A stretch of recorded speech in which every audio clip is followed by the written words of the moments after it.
Processo do trabalho.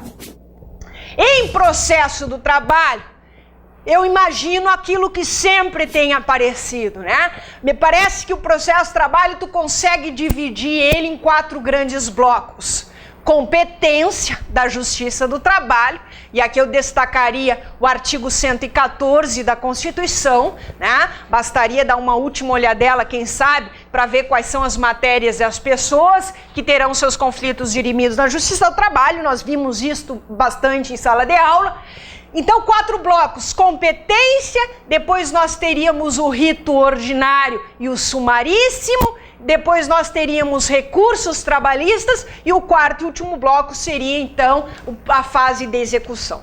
No primeiro ponto, que eu chamo de bloco, sobre competência da Justiça do Trabalho, eu destacaria também o entendimento jurisprudencial do TST, que veio na súmula 454 do TST. E por que eu estou passando o entendimento jurisprudencial do TST? Não é que isto venha amanhã, sempre vem 1 ou 2 ou 3 questões, quem sabe, mas sempre com aquele estado de alerta que eu já sei, que eu já pude pontuar. A FGV, nós temos alterações de legislação ou de jurisprudência de forma relativamente recente, e aí pode escrever, na próxima prova ou nas provas subsequentes, eles exigem conhecimento de você, certo? Eles exigem conhecimento. Então, por isso, chamando a atenção dessas súmulas aqui. O TST entendeu na súmula 454, pessoal, o seguinte: competência da Justiça do Trabalho, execução de ofício, súmula 454. Contribuição social referente. Gimene, eu sei que as contribuições sociais, eu sei que as contribuições previdenciárias e fiscais compete à Justiça do Trabalho executar de ofício. Eu sei disso, eu vi em sala de aula. Só que olha o detalhe agora. É da competência da Justiça do Trabalho a execução de ofício da contribuição social referente ao seguro de acidente de trabalho, vulgo SAT. E aí o TST entendeu e faz questão de ler aí na literalidade. Compete à Justiça do Trabalho, a execução de ofício da contribuição referente ao SAT, seguro de acidente de trabalho, que tem natureza de contribuição para a Seguridade Social, e eles só explicam qual seria a destinação desta contribuição, pois se destina ao financiamento de benefícios relativos à incapacidade do empregado decorrente do infortúnio no trabalho. Olha que fácil! E aí vem toda aquela história, te lembra? Ele sofre um acidente de trabalho, empregado, e aí quer saber de vocês, é da competência de quem? Da Justiça do Trabalho executar esta contribuição de ofício. Então vê bem, uma questão que envolve competência em razão da matéria, seguro de acidente de trabalho e também envolvendo o quê? A execução trabalhista, que seria então a competência para a Justiça do Trabalho executar de ofício esta contribuição referente ao SAT, certo? Pois bem, ainda dentre as questões de processo do trabalho, eu destacaria o seguinte: a súmula 457, e aí saindo do primeiro bloco ali de competência em razão da matéria e das pessoas, que eu destacaria entendimento nesse sentido do TST, entrando já na seara ali dos ritos, do rito ordinário, audiências trabalhistas, reclamação trabalhista, eu destacaria a súmula 457 do TST, que diz assim: honorários periciais.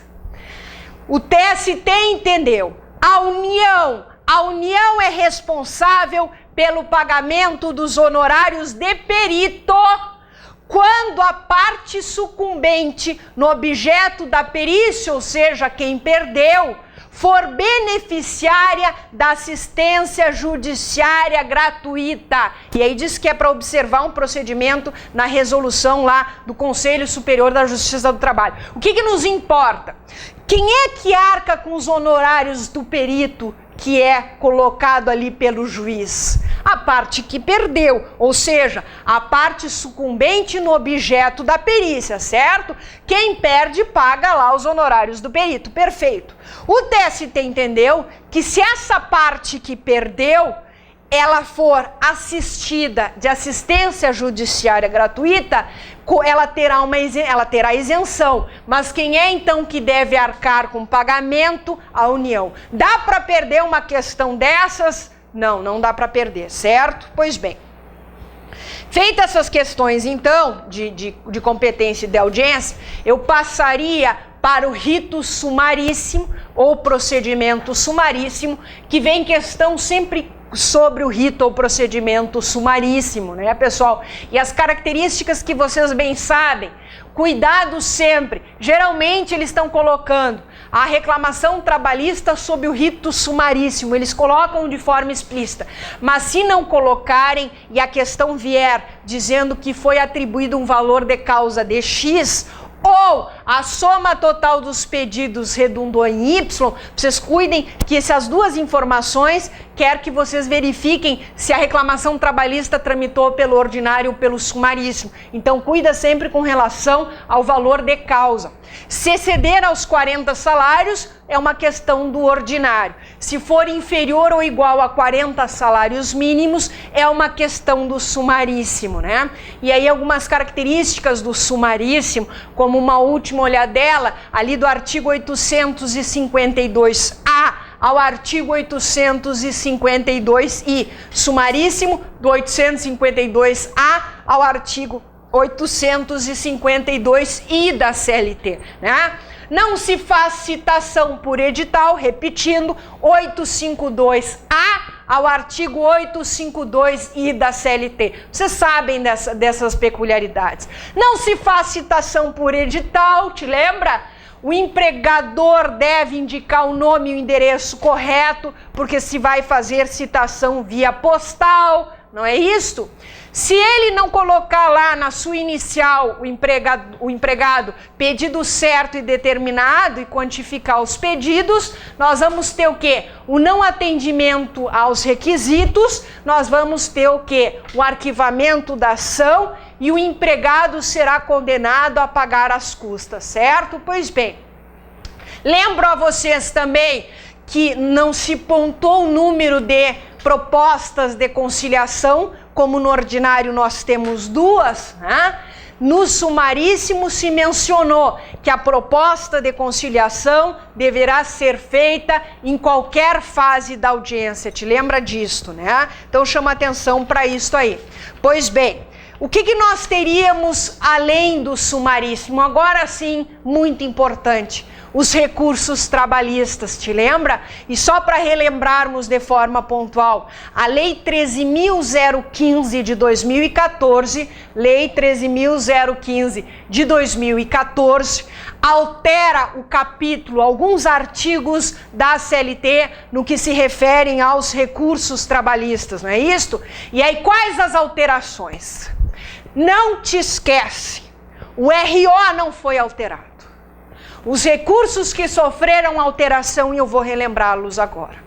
O recurso de revista e os embargos de divergência serão recursos que poderão ser interpostos em uma hipótese que veio com esta nova lei, quando a decisão for contrária à súmula vinculante do STF, tá? Então, vê bem, o recurso de revista, ele serve para uniformizar a jurisprudência que está divergente entre tribunais, lembra disso?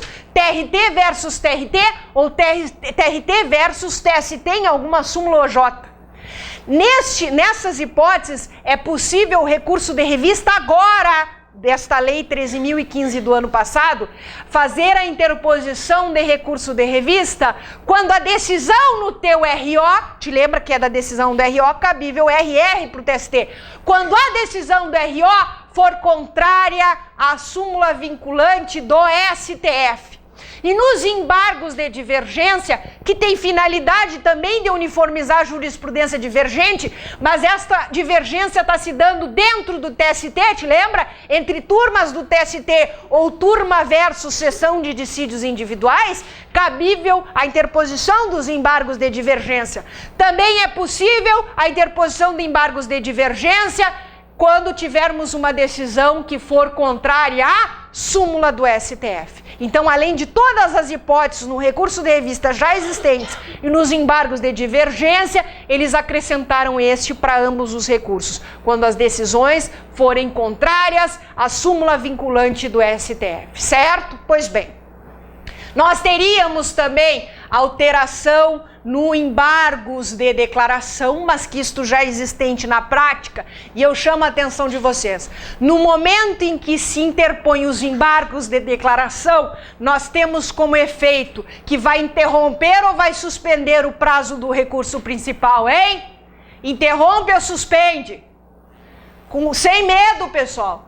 Se amanhã vier uma questão dizendo que houve interposição do recurso X e a parte resolveu interpor os embargos de declaração, com a decisão dos embargos de declaração, qual é o efeito para o recurso principal, para o prazo do recurso? Ele começa a contar do zero ou ele recomeça da onde ele parou? Interrompe ou suspende? Interrompe, está lá no parágrafo 3º do artigo do embargos de declaração, certo? Não, isto nós não tínhamos no recurso embargos, nós tínhamos na prática, mas nós não tínhamos isto dentro ali do capítulo de recursos da CLT, certo? Feitas essas considerações, então, eu destacaria estas que nós vimos em sala de aula acerca das alterações que foram conferidas lá ao capítulo de recursos trabalhistas. Só para encerrarmos agora no processo do trabalho, eu destacaria para vocês execução, né? Quais são as questões clássicas que vêm sobre execução trabalhista sempre? Quem é que pode promover a execução no nosso país? E aí eles colocam tão somente o credor, o exequente não. A execução trabalhista poderá ser promovida por qualquer interessado, inclusive de ofício pelo juiz do trabalho. Te lembra disto, né? Nós teríamos também o que mais ali para falar sobre execução trabalhista. Não te esquece que no momento em que se cita o executado no artigo 880, ele deve proceder a algumas condutas. Ou ele paga o que ele deve, e aí nós temos a extinção normal da execução, se extinguiu a dívida com o pagamento dele, ou ele faz o quê? Ou ele faz a garantia do juízo através de depósito judicial ou nomeando bens à penhora. Se ele não se mexe para lugar nenhum, o que ele acaba sofrendo? A chamada penhora forçada, certo? Se acontece tudo isto, ou então a penhora forçada, já que ele não tomou nenhuma atitude executado, se abre um prazo de 5 dias, está lá no caput do artigo 884 da CLT. Este prazo de 5 dias servirá para o executado, ele que é o devedor, apresentar ou opor os seus embargos à execução. E neste prazo, o exequente, que é o credor, poderá oferecer a impugnação a estes embargos ou a impugnação à sentença de liquidação, certo? Então, isso sempre são questões clássicas aí, tá? Feitas essas considerações, pessoal, eu peço a gentileza que vocês se distribuam, né? Olha só, tá? Eu ia fazer uma brincadeira, mas não vou, porque senão posso me comprometer, está sendo gravado, etc e tal, né? Não é o gabarito da prova, não. Tá? Não é, pessoal de casa. Tá? Só me dá um que eu tenho que... Pega, só devolve um pro... Tá? Será que vocês conseguem se distribuir até amanhã, quem sabe, ou não? Vamos nos agilizar, né? Jimena, não implica com a gente, nós estamos cansados, né? Nós estamos cansados. Tá? Olha só, pessoal, eu não tenho quase nada para oferecer para as pessoas que me cercam ou que passam no meu caminho. A não ser o quê? ao não ser unicamente o meu amor, certo? O meu amor, o meu sorriso. E só. Não sorri, rapaz, tá? E só. Bom, o meu poeta predileto, sim, é ele, Pablo Neruda, ou Pablito, conhecido pelos chilenos. E ele tem uma poesia que eu considero, e me parece que eu acho que deveria ser o hino de vocês, né? O hino de vocês. O hino dos candidatos à prova da OAB.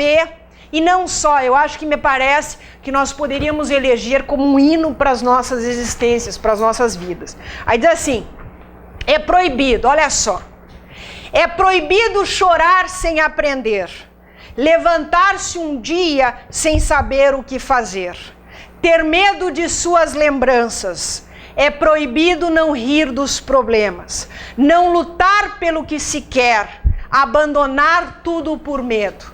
Não transformar sonhos em realidade. É proibido não demonstrar amor. Fazer com que alguém pague por tuas dúvidas e mau humor.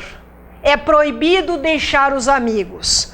Não tentar compreender o que viveram juntos. Chamá-los somente quando necessita deles. É proibido não ser você mesmo diante das pessoas, fingir que elas não te importam, ser gentil só para que se lembrem de você, esquecer aqueles que gostam de você. É proibido não fazer as coisas por si mesmo, não crer em Deus e fazer o seu destino, ter medo da vida e dos seus compromissos. Não viver cada dia como se fosse um último suspiro. É proibido sentir saudades de alguém sem se alegrar. Isso, moça, é o momento de vocês chorarem, os rapazes também, tá? Esquecer seus olhos, seu sorriso, só porque seus caminhos se desencontraram. Esquecer seu passado e pagá-lo com seu presente. É proibido não tentar compreender as pessoas, pensar que a vida deles vale mais que a sua, não saber que cada um tem seu caminho e sua sorte. É proibido não criar sua história, deixar de dar graças a Deus por sua vida, não ter um momento para quem necessita de você, não ter um momento para quem necessita de você. Não compreender que o que a vida te dá também te tira. É proibido não buscar a felicidade, não viver sua vida com uma atitude positiva, não pensar que podemos ser melhores, não pensar que podemos ser melhores uns para os outros. Sim, isso não está em Neruda, eu fiz um adendo. Tá? Eu fiz um adendo no poema de Pablito. Não sentir que sem você, não sentir que sem vocês, este mundo não seria igual. Tá? Uma ótima sorte a todos amanhã. Façam a prova com muita calma. Leiam com atenção as questões. Comecem pelas áreas que vocês mais estudaram, mais se prepararam. Respirem fundo e vamos, pessoal, tenho certeza amanhã que vocês conseguem a pontuação que precisam e até mais do que precisam. Muitos eu acho que vão se surpreender porque se prepararam, porque estudaram. Claro que sempre conforme as suas limitações de tempo, família, etc. Eu tenho certeza da aprovação de vocês. E que vocês façam a segunda etapa, em qualquer área que escolheram, estarão muito bem assessorados pelos professores, professor Davi André em penal, os irmãos Colombo em civil e nas demais áreas, certo? Eu me coloco à disposição, então, de novo. Quem for para trabalho vão ter que me aguentar os berros, aprendendo todas as 20 peças de trabalho, o total é de 20, até recurso de revista, lá nós vamos aprender a fazer. Então 30, na verdade serão 30 noites com Jimena Samuel, certo? Então é assim, calma, tu não sorri aí, não fica feliz, rapaz, tá? Tu me respeita. Certo, queridos? Uma ótima prova para vocês. tá? E contem comigo aí, ganharam uma amiga aí até o dia lá da aprovação da entrega da carteira de vocês, certo? Um bom dia a todos.